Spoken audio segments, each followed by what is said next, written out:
Hello दोस्तों, कैसे हो आप सब। Welcome to my YouTube channel. तो दोस्तों, हम लोग क्या पढ़ रहे थे भाई। हम लोग लास्ट टाइम क्या डिस्कशन कर रहे थे।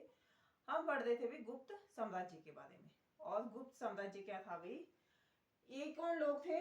ये सबसे पहले अगर इसकी बेसिक जैसे इंट्रोडक्शन के बारे में बात की जाए या बेसिक जैसी जानकारी के बारे में बातचीत की जाए तो ये थे भाई सामंत थे ये लोग। और सामंत कौन होते थे, जो किसी शासक के अधीन क्या करते थे भी, काम काज या शासन व्यवस्था देखा करते थे। उन्हें क्या बोला जाता है, सामंत बोला जाता था। ठीक है।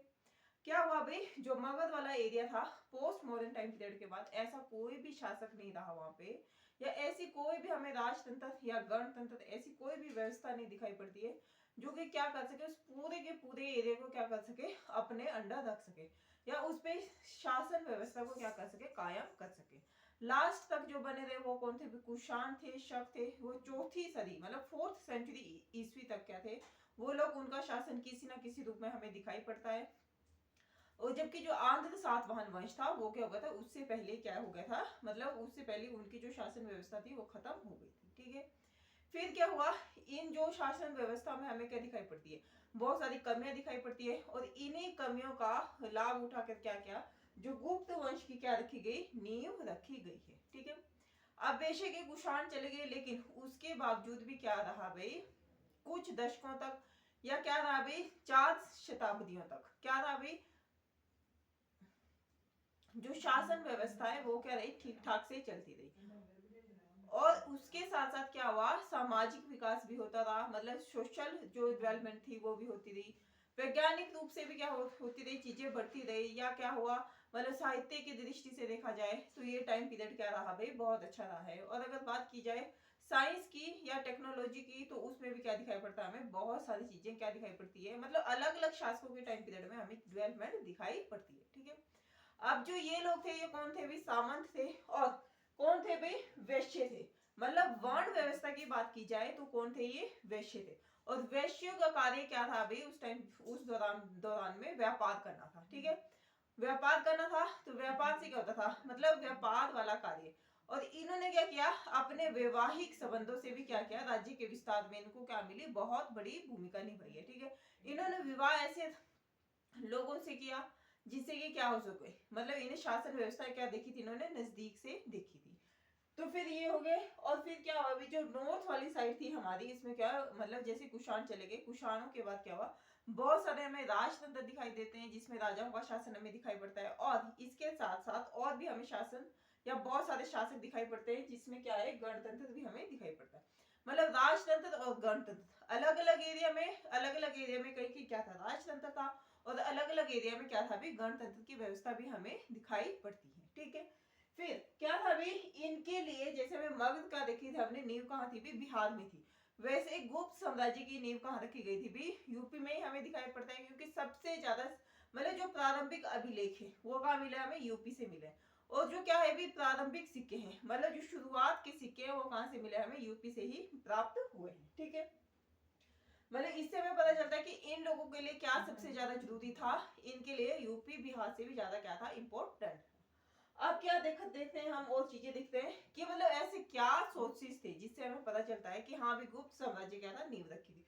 तो सबसे पहले क्या था भी, साहित्य की नजर से देखा जाए, साहित्य में कौन थे, विशाखा दत्त का नाटक था। उससे भी हमें क्या पता चलता है, गुप्त साम्राज्य के बारे में जानकारी हासिल होती है। कालिदास की रचनाएं हैं, जैसे क्या है, मेघदूत है, मालविका अग्निमित्रम है, अभिज्ञान शाकुंतलम है। कालिदास की जो रचना है या नाटक है उसमें भी क्या है, गुप्त साम्राज्य के बारे में जिक्र किया गया है, या इसके बारे में कुछ ना कुछ हमें जानकारी हासिल हो जाती है। इस टाइम पीरियड के बारे में, मतलब अलग अलग शासकों के बारे में हमें क्या मिल जाती है, जानकारी मिल जाती है। ठीक है। फिर क्या है भी, अगर पुरातत्व के हिसाब से चीजें देखी जाए, पुरातत्व क्या होता है, जो पुरानी चीजों को खोज के निकाले, है ना। तो फिर इन्होंने क्या किया, इस टाइम पीरियड के मंदिरों का मंदिर देखे सबसे पहले, कि टेम्पल कौन कौन से थे, उनकी शैली कौन कौन सी, वो किस शैली में वो मंदिर बनाए गए हैं, है ना। या कौन कौन सी स्थापत्य कला उसमें दिखाई गई है, या कौन कौन सी उस टाइम पे मतलब रिलीजन के हिसाब से चीजें देखी गई, कि कौन से भगवान उस टाइम पे माने जाते थे, कौन से नहीं माने जाते थे, या बौद्ध धर्म का बोल वाला था। ये सारी चीजें देखी गई। और पुरातत्व के हिसाब से हमें क्या मिले, मंदिर मिले, सिक्के मिले, चैत्य उत्कीर्ति ग्रह मिले और क्या मिले, अभिलेख मिले। ऐसे अलग अलग शासकों ने क्या किया, अभिलेख उत्कीर्ण करवाए थे।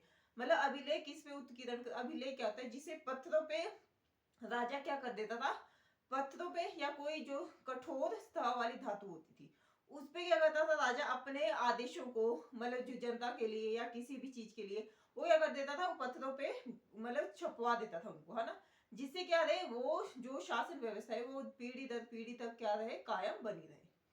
फिर क्या है भी, विदेशी लेखकों ने भी क्या लिखा है भी, गुप्त साम्राज्य के बारे में बहुत सारी चीजें लिखी है, और उनके उनमें कौन कौन से भी, फाहियान है और कौन है, हवेनसांग। इन्होंने भी गुप्त साम्राज्य के बारे में लिखा है और अलग अलग शासकों के बारे में लिखा है। ठीक है, अब बात करते हैं भी जो इनके संस्थापक थे वो कौन थे भी, श्री गुप्त थे।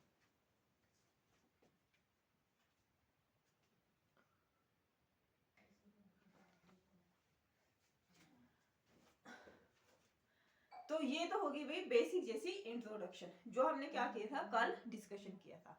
आज की वीडियो क्या करेंगे, स्टार्ट करेंगे, लेकिन उससे पहले आप क्या कर सकते हैं, वीडियो को लाइक कर सकते हैं, शेयर कर सकते हैं, और क्या कर सकते हैं, चैनल को ज्वाइन कर सकते हैं, क्या कर सकते हैं, सब्सक्राइब भी कर सकते हैं। ठीक है, फिर क्या है भाई, अगर देखा जाए भी संस्थापक कौन थे भी इनके, श्री गुप्त थे। अब इसके बारे में क्या है, जो भी इतिहासकार है उनके बारे में, इसके बारे में क्या लिखा है इन्होंने, बहुत सारे क्या दिखाई पड़ते हैं, हमें मतभेद दिखाई पड़ते हैं, या बहुत सारी ऐसी चीजें दिखाई पड़ती है, इतिहासकारों ने क्या कहा है, अलग अलग चीजें कही है। तो हमें एक संस्कृत भाषा में लिखा हुआ एक सिक्का मिला है जिसमें क्या लिखा है, श्री गुप्त से लिखा है।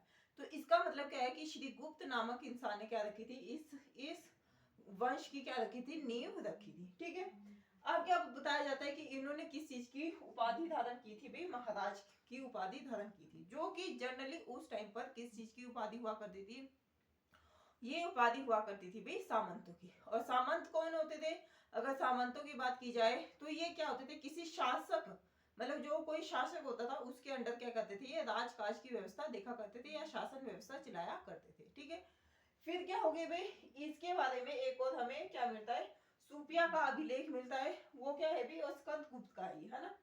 उसमें क्या बताया गया है, कहाँ है, रीवा में है, और रीवा क्या है भी, मध्य प्रदेश का एक जिला है, जिसमें बोला गया है कि जो इसका वास्तविक संस्थापक था वो कौन था, घटोत्कच था। अब घटोत्कच कौन थे, घटोत्कच थे भी इनके बेटे थे, श्री गुप्त का क्या था, वो बेटा था। ठीक है, तो ये तो होगी इनकी स्थापना के बारे में। इस टाइम पीरियड तक भी क्या नहीं थे, हमें टाइम पीरियड का पता नहीं चलता है। लेकिन अब कौन आते हैं भाई, घटोत्कच के बाद चंद्रगुप्त आते हैं, चंद्रगुप्त प्रथम आते हैं, चंद्रगुप्त द्वितीय भी आएंगे, और इनका जो टाइम पीरियड था वो 319 से लेकर 350 ईस्वी तक का था, है ना। और इन्होंने क्या की थी, एक संवत की नींव रखी थी, और वो कौन सा संवत था, गुप्त संवत होता है, गुप्त संवत की क्या रखी थी, नींव रखी थी। और संवत क्या होते हैं, संवत वो चीज होती है जिससे क्या होता है, टाइम की कैलकुलेशन की जाती है। तो फिर क्या हुआ, गुप्त संवत की नींव कब रखी गई थी, 319 ईस्वी में रखी गई थी, और इनका राज्य अभिषेक भी कब हुआ था, 319 ईस्वी में ही इनका क्या हुआ था, राज्य अभिषेक भी हुआ था। इन्होंने क्या किया, अपने राज्य का विस्तार मगध से लेकर कहां तक कर दिया था, इलाहाबाद तक फैला दिया था, है ना।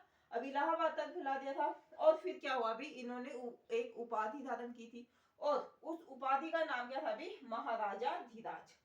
क्या उपाधि का नाम क्या था, महाराजा धीराज थे, और ये प्रथम शासक थे जो कि क्या थे भी, शक्तिशाली, इनको शासक माना जाता है। ठीक है, और इन्हीं की टाइम पीरियड से क्या किया जाता है भी, गुप्त साम्राज्य के बारे में जो इतिहास लिखा गया है, या गुप्त साम्राज्य के बारे में जितनी भी हमें सारी जानकारी मिलती है वो सबसे पहले कहां से मिलती है, चंद्रगुप्त प्रथम से ही मिलती है। इनके हमें अभिलेख भी देखने को मिलेंगे। और इन्होंने क्या किया था, एक और चीज की थी इन्होंने, जो लिच्छवी राज्य की जो राजकुमारी थी कुमार देवी, इससे क्या था, इन्होंने विवाह किया था, और इस विवाह से इन्हें क्या फायदा हुआ था, अभी राज्य के विस्तार में भी क्या मिली थी इनको, मतलब राज्य के विस्तार में भी क्या मिली इनको, इससे हेल्प मिली। अब क्या हुआ था, इन्होंने चांदी के सिक्के भी सबसे प्रथम किसने चलाए थे, चांदी के सिक्कों का चलन भी सबसे पहले किसने किया था, चंद्रगुप्त प्रथम ने ही किया था। और इन्होंने बहुत सारे और भी सिक्के चलाए थे जो कि क्या मिले हमें, अलग अलग हिस्सों से मिले हैं। इसके बारे में क्या करेंगे, हम कल डिस्कशन करेंगे। तब तक के लिए आप क्या कर सकते हैं, वीडियो को देख सकते हैं, लाइक कर सकते हैं, शेयर कर सकते हैं, एंड क्या कर सकते हैं, चैनल को ज्वाइन कर सकते हैं, एंड क्या कर सकते हैं, सब्सक्राइब भी कर सकते हैं। Thank you for watching.